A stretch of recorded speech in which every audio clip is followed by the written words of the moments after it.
Dear students, in this session, we will introduce money.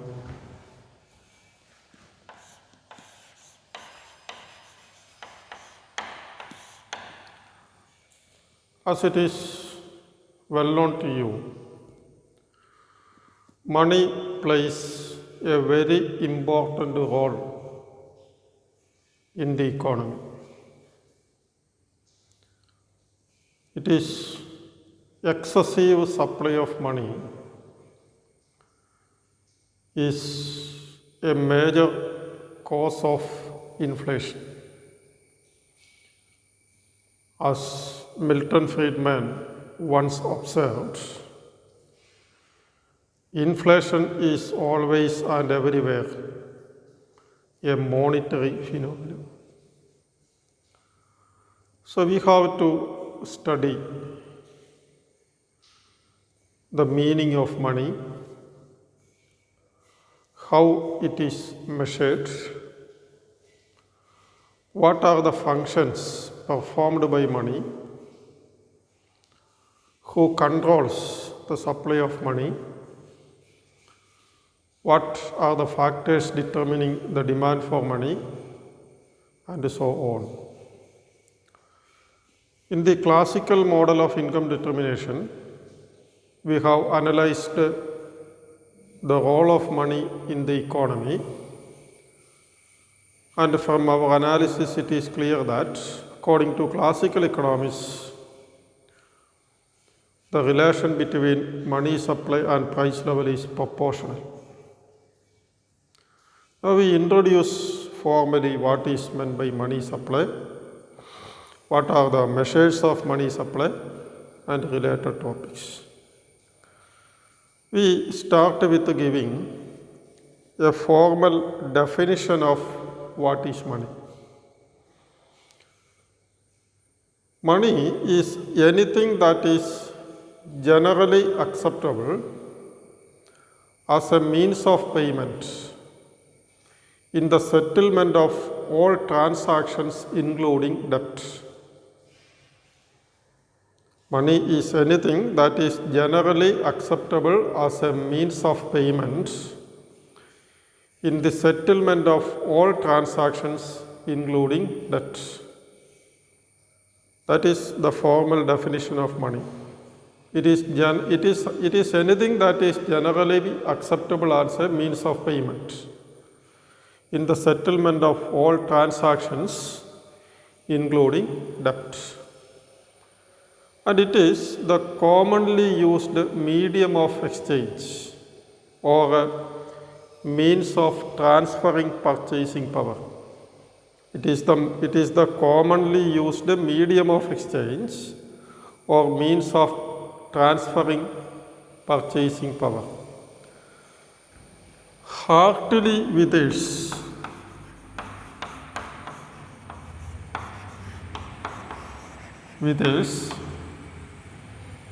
defines money as money is what money does. That is the simple most definition of money. Money is what money does. Seligman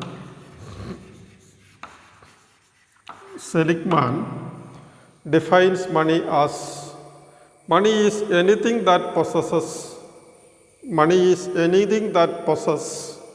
general acceptability.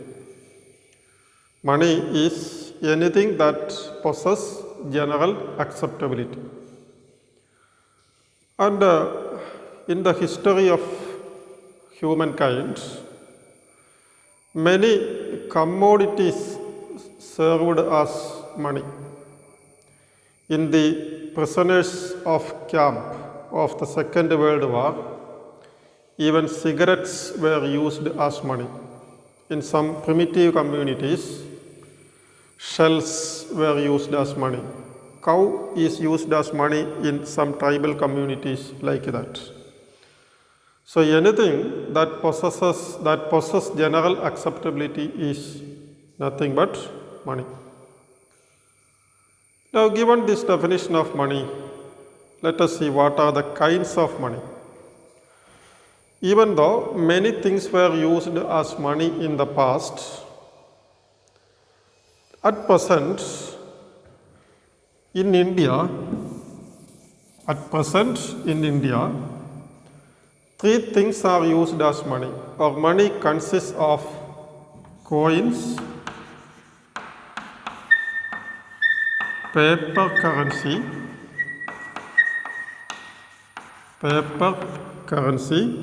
and demand and deposit money.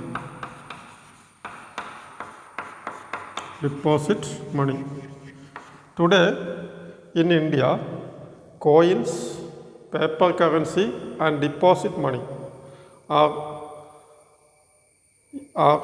the three forms of money. Even though in the past, in many countries, many other commodities were used as money. So we concentrate only on these three things. The first is coins. Is an example of metallic money. Coins, as it is known to you, is an example of metallic money.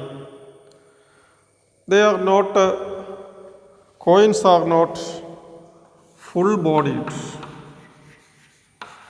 Coins are not full-bodied, they are token money. Full-bodied means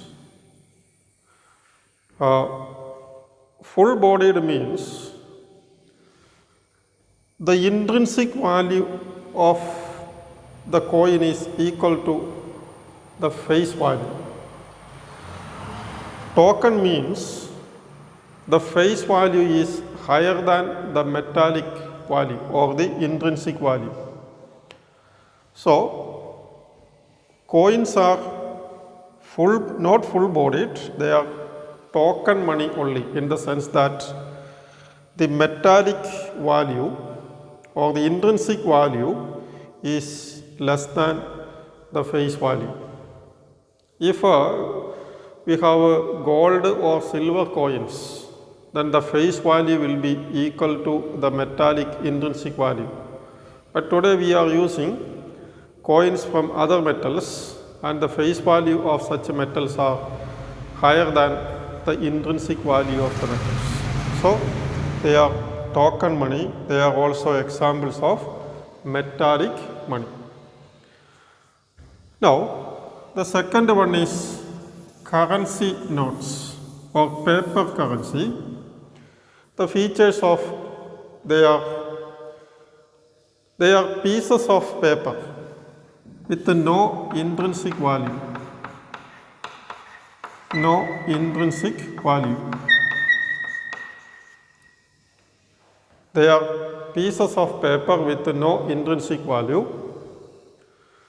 They are not convertible into anything of value in fixed rate, not convertible into gold or silver at fixed rates. They are not convertible. That is the second feature of paper currency. The third one is the issuing authority, generally the central bank, will not buy them back against gold or silver coins. Or that is, the issuing authority will not buy paper currency in terms of gold or silver coins. That is, in terms of full-bodied currency. And so as a result, as I told you, they are not convertible. They are not convertible. So paper currency, they are pieces of paper with no intrinsic value, cannot be converted into anything with a fixed value. Issuing authority will not buy them back with the equal amount of full-bodied metals like gold, silver, etc.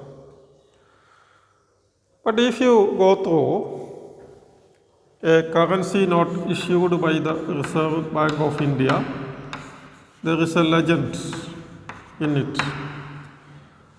We read the legend as,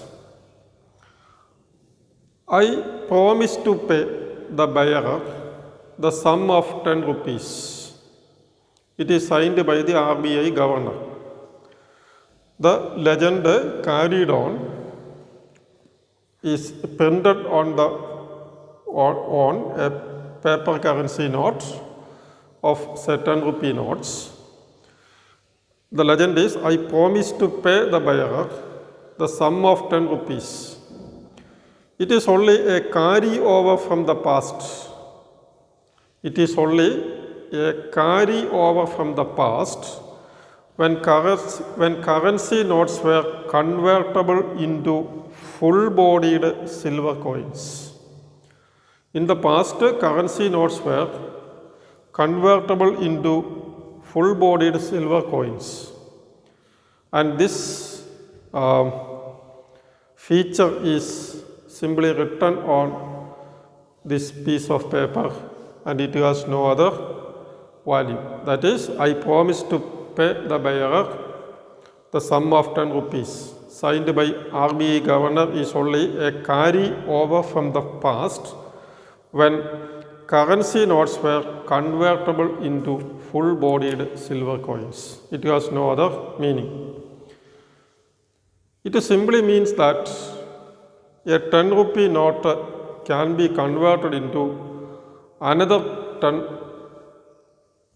rupee note of equal value of token currency. A 10 rupee note can be converted into another 10 rupee note. It has no other meaning. That is paper currency. They are simply token currency, not having any intrinsic value. So they are token currency. The third one is deposit money. Deposit money, not like coins or currency notes. So that means you cannot, pass this deposit money from one person to another person. In the case of coins and paper currency, it passes from one person to another person for transactions. The same is not true with respect to deposit money. Deposits are only entries in the ledger of the banks in the credit of holders. If you have deposits, it will appear as entries in your credit in the ledger of the banks. Now, when we talk about deposit money, we consider only the demand deposits as money. Demand deposits are money. What is peculiar about a demand deposit is you can write checks against demand deposits. And as it is known to you, check is an instrument through which a depositor transfers money from the payer to the payee. So, if you have a transaction with another person, you can fulfill the transaction by writing a check. So, it fulfill it perform the function of a medium of exchange. That is why deposit money is also considered as part of money supply. And remember this, deposit money means demand deposits only. Now, all these three components of money have one feature in common. They are all fiduciary money. Fiduciary money. Fiduciary means credit money. They are all examples of fiduciary or credit money. That is, these are all money that circulates on the basis of the trust commanded by the issuer. Circulated on the basis of the trust commanded by the issuer. That is, coins, paper currency and demand deposits circulates as money only as long as you have trust in the issuer. You know that during hyperinflation, even natives will lose confidence in their local currency and they will conduct transactions using foreign currencies. It happened in Russia and also in some Latin American countries. So that is why we have the statement, money is what the public believes as money. Money is what public believe as money. So these are the three forms of money which we consider, even though in the historical past, many other things were used as money. Now, in the context of money, we also make a distinction between legal tender money or what is known as fiat money and legal tender money or fiat money and non-legal tender or credit money. We make a distinction between legal tender or fiat money and non-legal tender or credit money. Now, coins and currency notes are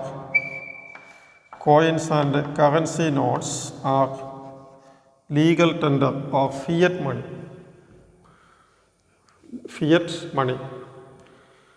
They serve as money on the fiat. Fiat means order. They serve as money on the fiat, the order of the government. That means they are legal tender. They are legal tender. Legal tender means under the law of the land, money in question must be accepted or cannot be refused in the settlement of payments of all kinds. So, coins and currency notes are money based on the order of the government and hence they are legal tender. Legal tender means you cannot refuse currency or coins in the settlement of transactions. If you refuse, it will become punishable because they are legal tender money. But this is not true in the case of demand deposits. They are, in the case of credit money, they are fiduciary or credit money. They are non-legal tender and they are accepted on trust. They are not a legal tender. And if someone issue a check in your favor for the payment of any transaction, you have the right to refuse it because credit money is fiduciary money and they are not a legal tender, they are non-legal tender. So at present, these are the three forms in which money exists: coins, paper currency and deposit money. In the deposit money, we consider only demand deposits against which checks can be drawn. We distinguish between legal tender or fiat money and non-legal tender or credit money. The first two are legal tender or fiat money. The third one is non-legal tender or credit money. In the definition of money, we also define what is known as near money. Near money. Now, near money means assets which are very much liquid, though not as much liquid as money.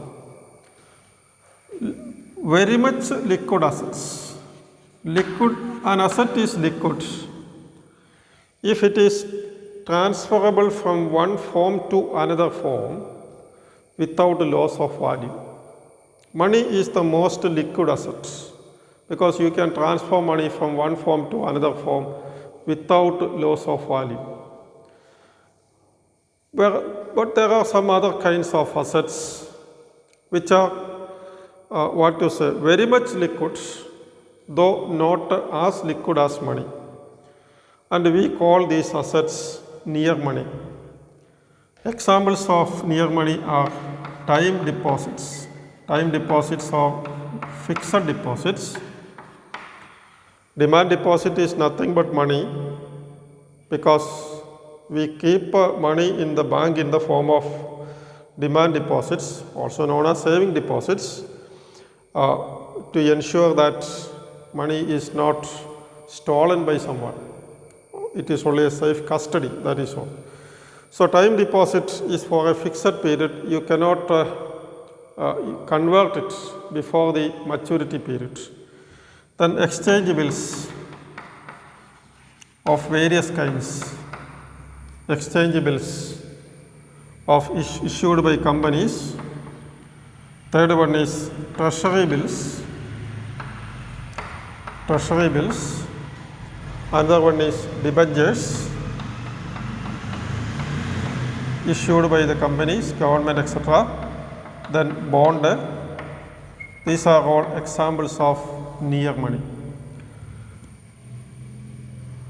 They are all examples of near money, that is assets which are liquid but not as liquid as money, as liquid as coins, paper currency and demand deposits. Such assets are known as near money. Examples: demand deposits, exchange bills, treasury bills, debentures, bonds, etc. And these claims are not used for circulation. As such, they are not used for the settlement of any payments. So they are not treated as money. But they are easily convertible into money. So the name near money. Whereas assets in the form of land, jewelry, etc. are not at all convertible easily. So they are not near money. So that is the definition of money, the types of money, and also the concept of near money.